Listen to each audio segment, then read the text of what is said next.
When you hear the words stock trading, you probably picture Wall Street chaos. Dudes in suits screaming across the New York Stock Exchange floor, tickers flying, phones ringing. But here's the twist. That screaming floor? Basically a tourist attraction now. Trading moved online. Now you can buy and sell stocks in your pajamas, with one hand on your mouse and the other in a bag of Doritos. But here's the thing. Anyone can trade now. But should they? Technology made it easy. But easy doesn't mean smart. Buying stocks from bed doesn't mean you're the next Warren Buffett. See, people throw around trading and investing like they're twins. They're not. One's a strategy. The other's a stress disorder with a chart addiction. Trading from your couch sounds dope, but it's a trap. If you like getting punched in the truth, hit subscribe. No yachts, no gurus, just real talk. All right, let's get one thing straight. Trading versus investing. If you Google investing versus trading, you'll get textbook fluff like, investing is putting money in something for future benefit. Trading is buying and selling investments. The truth, it's all about intent, timing, and mindset. Investors play the long game. They buy, hold, and let time do the work. Traders? They're trying to turn a quick buck before their coffee gets cold. And when Trump dropped tariffs in April 2025, the S&P 500 dropped 6% in a single day.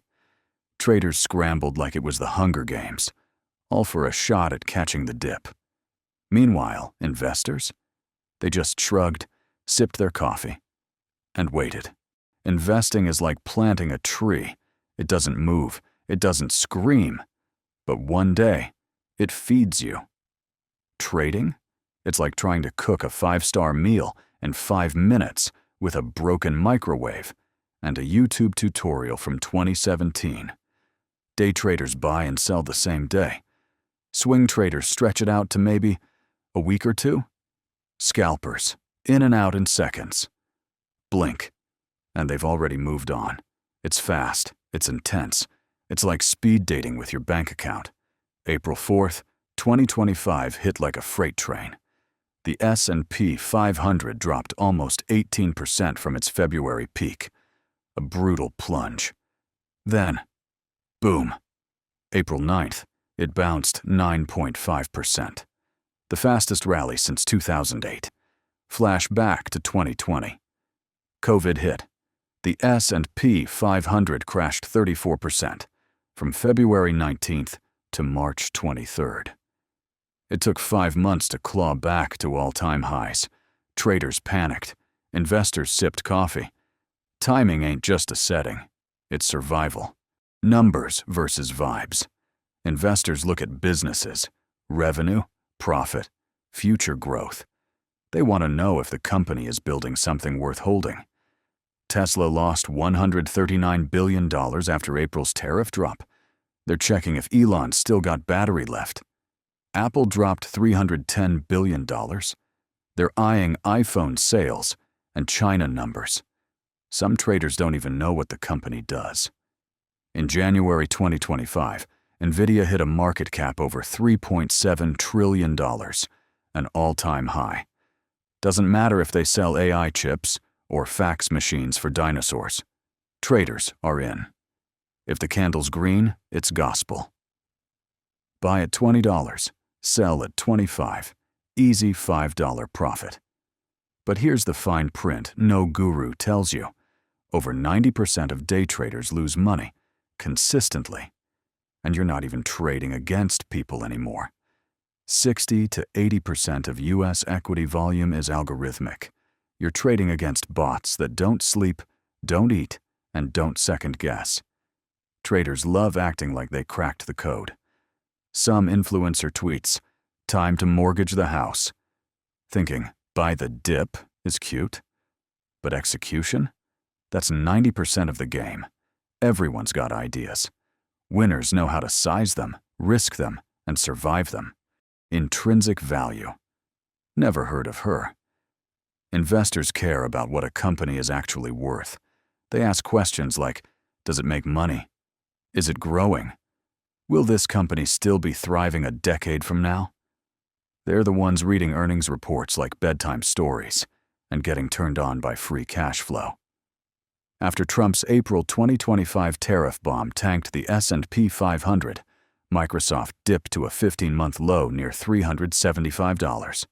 But by April 11th, back to $426. Now, chillin' at $480.24. Why? Real revenue. Real AI wins. Real growth. Not hype. Not hopium. Just business done right. Microsoft's proof that investing beats the noise. Every single time. Buffett bought Coca-Cola before you were born and still hasn't hit sell. That's patience. Not hopium. Investors see the forest. Traders see the trees. 95% of fund managers underperform the S&P 500 over 15 to 20 years. All that Ivy League flex, just to get outplayed by your grandma holding QQQ. Their fees eat returns. Your index fund eats them. Tech's been the kingmaker. Since 1932, we've seen 23 bull markets. Tech led 20 of them. That's an 87% win rate, better than most people's Tinder matches. You don't need a hedge fund. You need a clue, a Costco membership, and a long-term tech ETF. And while we're here, let's clear something up. Price does not equal value. A $500 stock might be wildly overpriced. A $5 stock might be total garbage. Price is what someone paid, not what it's worth. But traders, they don't care. Technical indicators. RSI, MACD, Fibonacci, Ichimoku cloud. Sounds like a Final Fantasy spell. Cast it, and poof, your portfolio gets clarity, or bursts into flames. Trading sounds sexy. Quick cash, fast exits, private jets, like some Instagram flex. But behind the six-figure screenshots, sleepless nights, panic sells, and keyboards smashed harder than a Guitar Hero fail. Then there's the gurus. Drop $297 on my course. I made $10K before my coffee. Spoiler, bro. He's raking it selling you dreams, not trading. Trading is high risk. Margin. Leverage. Wild swings. You can double your money or light it on fire before lunch. And the competition? You're up against bots that trade faster than you can blink. Pros with Bloomberg terminals and PhDs in probability. Meanwhile, you've got a gut feeling and a YouTube playlist. Play smart, not wild. Traders are glued to the screen. Every tick, every news alert, every candle shift. Investors, they check their portfolio once a quarter and go touch grass. Because peace of mind is underrated. Still wondering if you're a trader or investor? Here's a simple test. You might be a trader if you treat your portfolio like Tinder. Swipe in, swipe out, ghost the losers. You might be an investor if you get turned on by dividends and hold through crashes like a monk. So what's the verdict? Trading's a hype trap. Looks shiny, feels fast, ends messy. Look at history. .com bubble? The NASDAQ peaked at 5,048 in March of 2000, then crashed 76.8%. That's 5 trillion with a T evaporated. More than half of those shiny IPOs, gone. Only 48% survived by 2004. It took 7 years just to get back to even. But investors who stuck with fundamentals, they found Amazon. In the 2008 financial crisis, the S&P 500 dropped 56.8%. Household wealth, down $11 trillion. Traders on margin got wiped. But long-term investors held, waited, recovered in 5 years. And if you think that's rough, 1929, Black Tuesday. The Dow dropped 12.8% in a single day. $14 billion.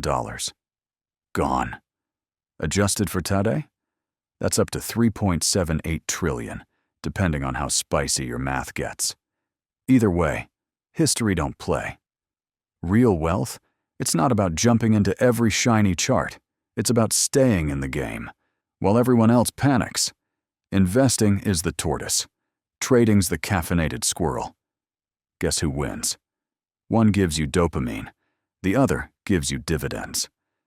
Buffett made most of his fortune after turning 50, over 90% of it. And if you hold the S&P 500 for 20 years, you've never lost money. Dividends make up about 40% of long-term S&P 500 gains. Not sexy, but it's how the rich actually get richer. Bottom line, if you're new to the game, start with investing. Learn the rules. Build wealth. Sleep well. And if you're going to trade, treat it like a business. Track your moves. Manage your risk. Wear a helmet. Now, if you enjoyed this breakdown, hit that subscribe button. It won't throw confetti, but it might save your portfolio. We've got more no-fluff, fun takes on personal finance, investing, and building a smarter life. No yachts, no gurus, no magic. Just real talk. See ya in the next one.